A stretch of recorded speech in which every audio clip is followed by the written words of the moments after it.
Sri Rosmah, which came up for hearing today, the first application was in respect of an application for security for cause. Alright, and the second application was in respect of an appointment of a court expert to identify the 44 pieces of jewellery.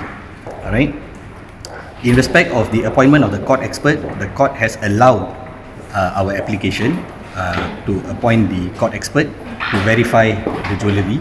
Alright. Of course, it is subject to the consent of Bank Negara, because Bank Negara says they are worried about the security threat because the jewelleries are kept in the vault. So if Bank Negara comes back and tells us that it's fine, you can go and inspect, so that inspection will take place. Right? The second application was in respect of an application for security for cause. That application is for the plaintiff to put a certain amount of money into court before they proceed with the case. And the reason why the application was filed was because the plaintiff is a foreign company. It's a company based in Lebanon. It's not a company based in Malaysia. And the court has also allowed that application. The court has allowed, and the court has directed that the plaintiff pay a sum of 75,000 into court by the 11th of October. And if the plaintiff does not furnish that money by the 11th of October, then the plaintiff's case will be struck out by the court. Sir, may I know on what basis the court allowed the two application? Right. As far as the application for expert, it is because if you remember, the plaintiff said there was only 4 pieces of jewellery with the police. Right. And then subsequently, the chief of AMLA came out to invite the plaintiff to make an application to inspect the jewelleries. Right.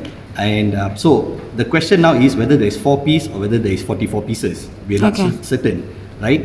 And secondly, we then took the liberty to file the application to ask for a court-appointed expert, because it is our client's case. The 44 pieces are with the police, right? The government's position is there's only 1 piece.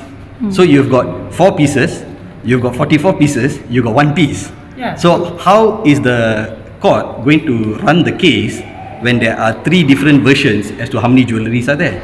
So we say, in the interest of justice, our client should be allowed to get a court-appointed expert to verify whether the 44 pieces are there. So that is in that light that the expert evidence application was allowed by the court. Right? As far as security for cause, like I've said, the plaintiff is a foreign company. It's a company based in Lebanon. And normally whenever it's a foreign company, it is always the norm for the defendant to ask for a security for cause. And it was on that basis that the court had allowed the application for security for cause today. There is another point I would like to add on. Ranjivan has already told you the rest. But one of the pertinent points we brought up today was also the fact that the government says that 12,009 pieces of jewelleries were actually seized during the seizure. But the AMLA court, in the forfeiture court, right, they have only listed down 11,900 pieces. So the question which we put before the court is, why is there this difference between the gazetted amount, which is only 11,000 pieces, and the amount which you have actually seized, which is 12,009 pieces? So where is the balance of a few hundred jewellery pieces? So in light of all these uncertainties, the court has agreed. The expert which we have nominated is an expert from India, called Dye Color, and we nominated them for this purpose. So we will be getting in touch with them. They are experienced jewelers, and they will come and do this examination of the jewellery, then to give a determination to court. Alright. So when the court allow expert to come in, she does not set any criteria for what the expert should be, a local or no, the criteria has been set by us because we made the application.